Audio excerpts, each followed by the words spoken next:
Mampu mengekspresikan gagasan dengan jelas. Kunci komunikasi seorang I.O. dalam dunia event organizing atau penyelenggaraan acara atau kegiatan. Gagasan adalah segalanya, tapi gagasan yang hanya ada di kepala tak akan pernah jadi kenyataan. Karena ide yang hebat tidak cukup.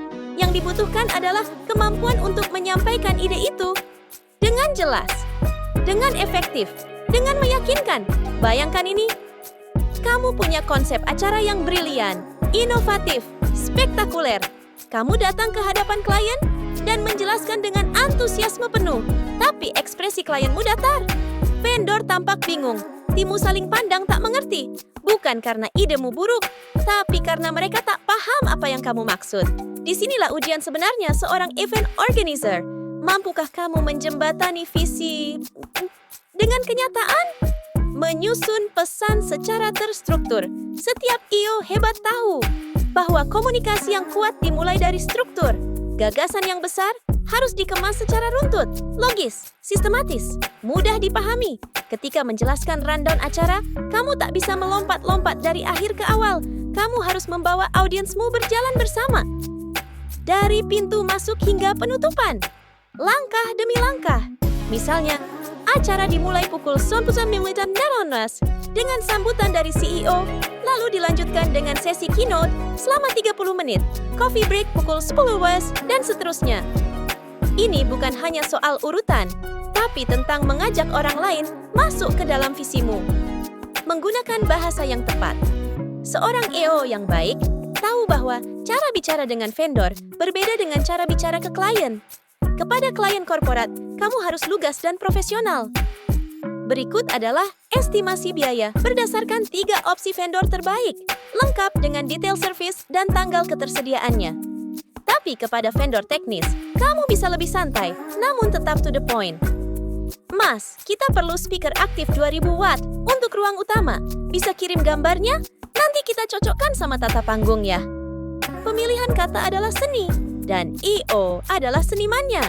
Visualisasi ide. Terkadang kata-kata saja tidak cukup.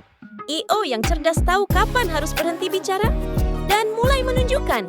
Gunakan diagram, gunakan sketsa tata ruang, gunakan mock-up dekorasi digital. Bukan untuk terlihat keren, tapi karena manusia memahami lebih cepat lewat gambar.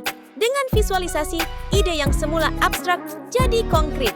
Dan semua pihak, dari klien hingga vendor, tahu persis arah yang dituju. Hindari risiko salah interpretasi.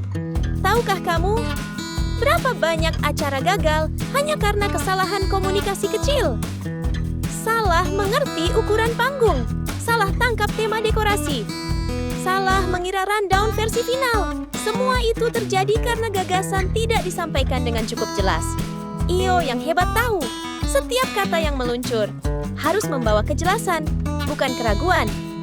Mari kita kembali ke kisah nyata. Adinda, I.O. senior yang menangani wedding internasional di Bali.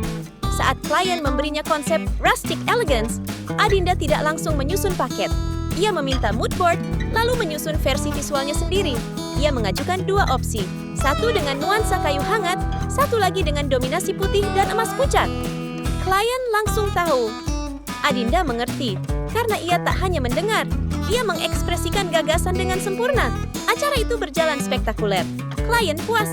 Dan Adinda, ia diundang ke 3 proyek berikutnya. Hanya karena kemampuannya menyampaikan visi dengan jernih.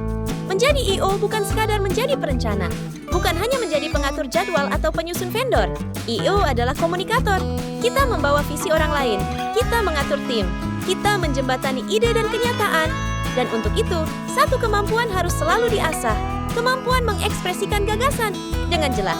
Bicaralah agar dipahami, tunjukkan agar dipercaya, jelaskan agar semua berjalan menuju arah yang sama. Karena ide yang disampaikan dengan jelas adalah ide yang akan hidup dan mengubah dunia. Kalau kamu merasa narasi ini bermanfaat, jangan lupa untuk like, subscribe, dan share ke teman-temanmu yang juga sedang belajar menjadi I.O. profesional.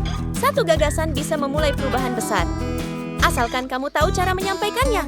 Sampai jumpa di video selanjutnya.